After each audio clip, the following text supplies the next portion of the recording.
Now they go back to the chief where they toast with wine, but Andrew's attention is on an archery competition going on. Mogu, the savage, gives him a bow left by the one-eyed man and tells him that if he wins against him in archery, he can keep the bow, but if he loses, he will get Andrew's hat. They agree, but Andrew gives him his hat even though he wins the match. Jaye now wakes up and sees that ghost monkeys have come to his village, but Mogu and Andrew save him. Mogu sees that another savage has been hurt by the monkey, which means that he will turn into a ghost himself. Eden says to cremate him, but Mogu refuses as, in their culture, a savage only receives peace if he is buried. He decides to dismember the savage's body before burying him so that he can't climb out even if he turns into a ghost. Mogu takes him into the forest to dismember him, but he escapes after he bites Mogu's hand. The others arrive and Eden asks Mogu what happened to his hand, but he lies and says that he scratched it. After going back, Ning asks Eden if the ghost monkeys have ever infected others, and Eden tells him that everyone that has ever been infected has died, including his son Jackson. The next morning, before they leave for the volcano, they stay to see the ceremony of Mogu becoming the new chief. As Mogu drinks the chief's blood as part of the ceremony, Eden starts laughing and tells the group that if someone is bitten by the monkeys,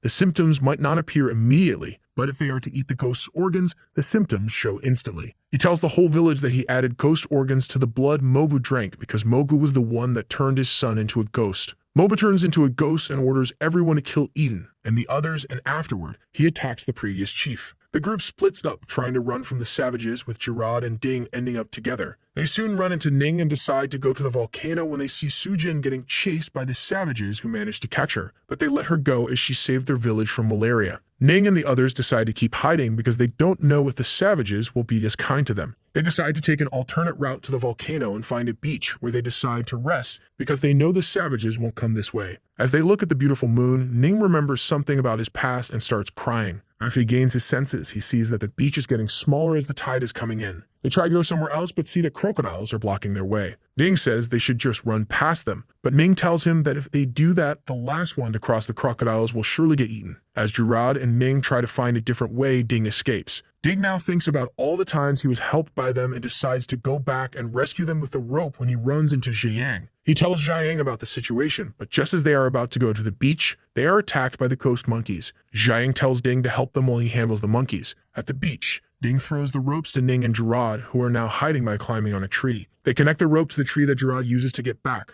but when it's Ning's turn, the rope gets too close to the ground, so he has to walk on the rope while balancing himself. He manages to get across, but before he can reach the shore, a crocodile catches up to him. Fortunately, Jiang arrives there and saves him. Ning realizes that the monkeys have hurt Jiang, but there might still be time before he turns into a ghost. Ning says that there might be an antidote to cure him at the volcano, so he should come with them, but the others tell him to stay back as they are afraid he might turn into a ghost. Gerard says that he will mark their direction so Jiang can follow them even if he stays back. Meanwhile, Sujin is startled by Ishigaki and Ao, due to which she screams, which is heard by everyone. Andrew and Tracy immediately come to help her, but they are attacked by the monkeys. They manage to escape but leave their food behind and think about going to the volcano without the food, but Sujin tells them that there will be no food and herbs at the volcano, so Ishigaki splits the group into two, with one going to get the food and one searching for herbs. Ning and the others now get stuck in a swamp, but following Gerard's lead, they slowly make progress in getting out. Ding gets surprised by a spider and starts to sink when he grabs Ning's leg, who tells him to let him go as he will save him after getting out. Jiang also arrives and gets stuck, so Ming tells Gerard, who had managed to get across the swamp, to use the tree vines to make a rope through which everyone manages to get out of the swamp. Gerard and Ding are still afraid of Jiang, but Ning says that he isn't going to leave him alone because he is his brother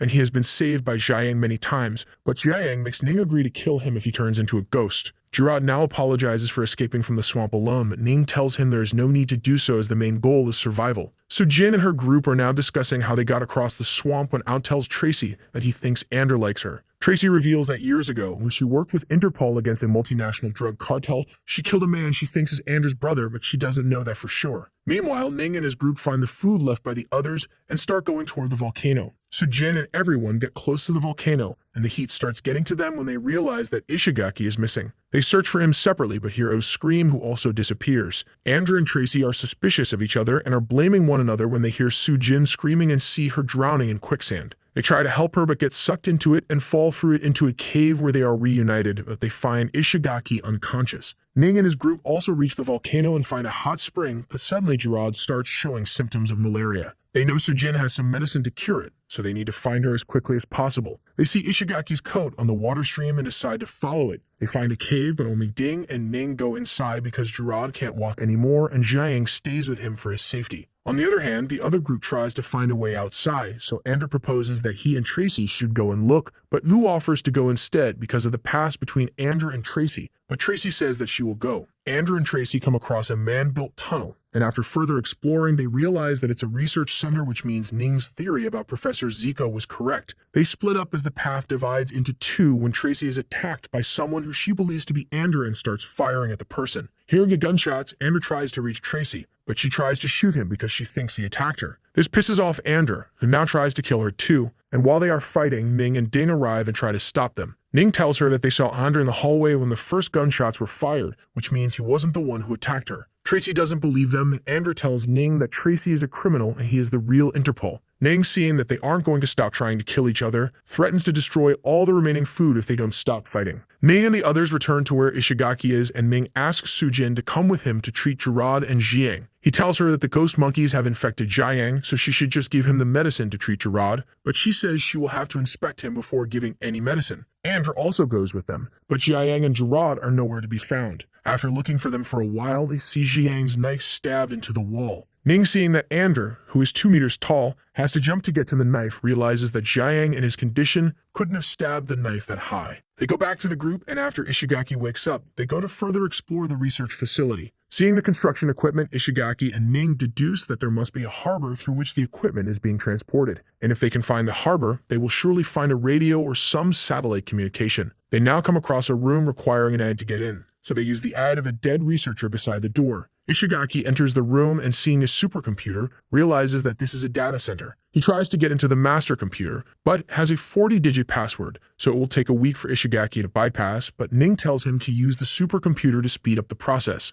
The group splits into two to further explore the area while Ishigaki tries to bypass the password. Ishigaki also has control of the cameras, so he guides the others about where they should go. Tracy, Sujin, and Ding come across a lab where the immortal ghost monkeys are made. Ding says they should leave, but the others decide to stay as the antidote to the virus must be present here. On the other hand, Ning, Ander, and Al find a changing room where they see that one of the lockers belongs to a US soldier, who talks about how he feels sorry for the savages, but Ander tells him not to play hero and that he will only drag everybody back. Al suddenly starts acting strange, and upon the others asking, he reveals that he has a psychological disorder. Ever since he got nervous trying to take the final shot in a basketball game, he now loses control of his limbs every time a critical situation arrives. They now go to a restaurant at the end of the hallway and see that a large number of skeletons are present in the room. They see another door, and when they open it, they see a man sitting on a sofa. Sujin and the others see that someone has already stolen the drugs, but Sujin doesn't give up and tells the other two to keep searching. On the other hand, the person Ning's group found turned out to be dead, but they were all shocked because the corpse's condition was just like that of a living person. They search the corpse and find his id, which states that he is the research supervisor, so if they use this id, they can open the doors that weren't opening before. They also find a notebook with all its pages torn apart, and as they inspect it, someone runs outside the door. Andrew goes to find the person, but Ning tells him to leave the notebook. Andrew leaves the book, which Ning further inspects and finds something written on its last page. Someone now attacks Sujin's group with a grenade, but they are unharmed due to Tracy's quick actions.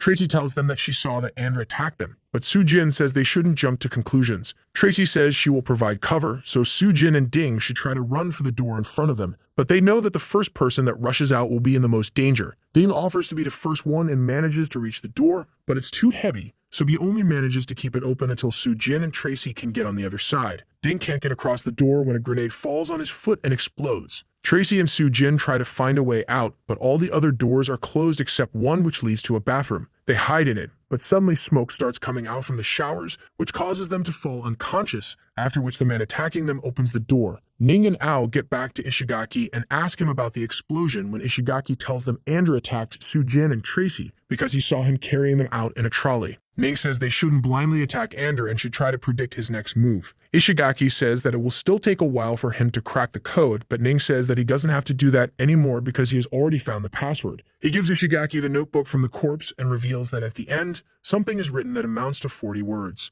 Ishigaki puts the words in the computer and the password is accepted, but a secondary verification is required in the form of the handprint of the supervisor, and if it isn't provided within 10 minutes, the system will self-destruct. Ning and Ishigaki manage to convince Ao to go to the corpse, cut off his hand, and bring it back because he is the only one fast enough to do so within 10 minutes. After reaching the corpse, Ao can't bring himself to cut off its arm and decides to carry the whole corpse back. Ao reaches back, and as time is about to expire, he jumps with the corpse toward the computer. And with that, the story ends on a cliffhanger.